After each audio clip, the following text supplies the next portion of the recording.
देखिए बच्चों, इधर ध्यान दो। आज का हमारा टॉपिक क्या है? आयतन, वॉल्यूम। आयतन, वॉल्यूम, थ्री डायमेंशनल फिगर्स, त्रिविमीय आकृतियों का निकलता है। त्रिविमीय आकृति किसे कहते हैं? जिसमें लंबाई हो, चौड़ाई हो और ऊंचाई हो। जैसे ये डस्टर आप मेरे हाथ में देख रहे हैं, लंबाई है, लंबाई है, चौड़ाई है और ऊंचाई। इस प्रकार की आकृति को हम घनाभ कहते हैं। क्या कहते हैं? घनाभ। दूसरा, आप ईंट देखिए आपने, ईंट में भी लंबाई, चौड़ाई और ऊंचाई होती है।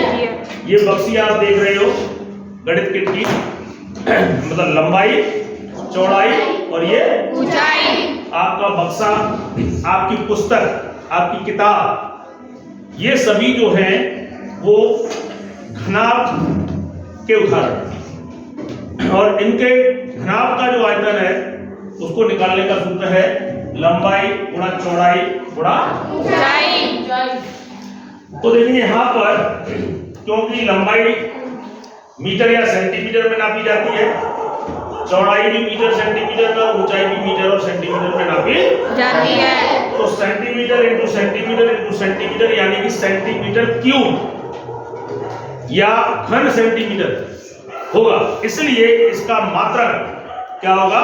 घन सेमी या घन मीटर।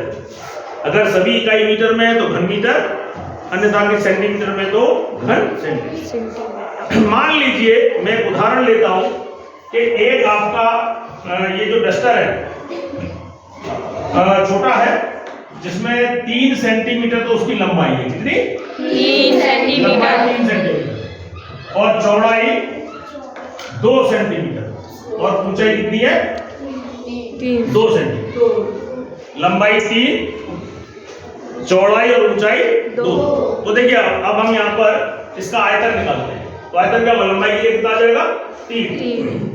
3 गुणा 2 गुणा 2, 3 दूनी 6, 3 2 जा 6 और 6 2 जा 12, 3 दूनी 6, 6 दूनी 12। अगर मैं इकाई की बात करूं तो ये सब सेंटीमीटर में, तो इसकी इकाई क्या बनेगी? सेंटीमीटर क्यूब, यानी कि 12 सेंटीमीटर क्यूब इसका आयतन हो गया। क्या आपको बात समझ में आई? Yes sir. तो देखिए, ये तो भैया आपने किताबी सवाल किया। क्या किया? सवाल।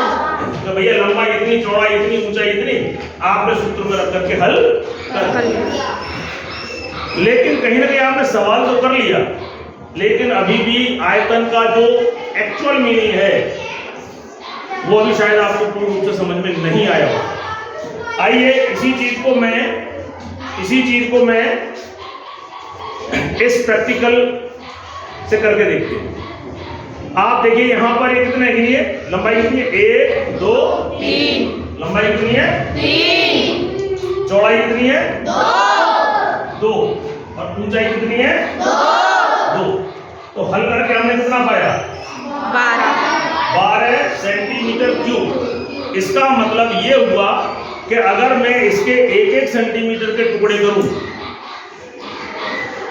किसी बढ़ई के पास ले जाऊं और उससे कहूं 1-1 सेंटीमीटर, 1 सेंटीमीटर लंबाई, 1 सेंटीमीटर चौड़ाई और 1 सेंटीमीटर ऊंचाई के टुकड़े काट दो, तो अगर आप ऐसा करते हैं तो 12 टुकड़े मिलने चाहिए।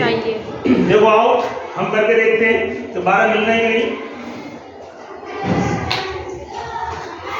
ये कितना है?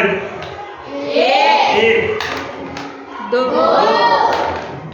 3 4 5 6 7 8 2 7 8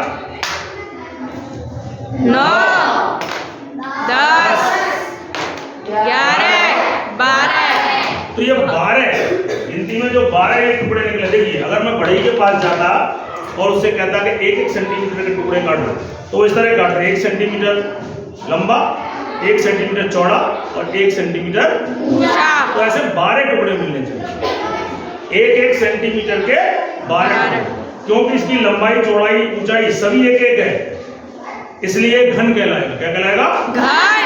और 1 × 1 × 1, 1 गुणा 1 गुणा 1, यानी कि 1 सेंटीमीटर।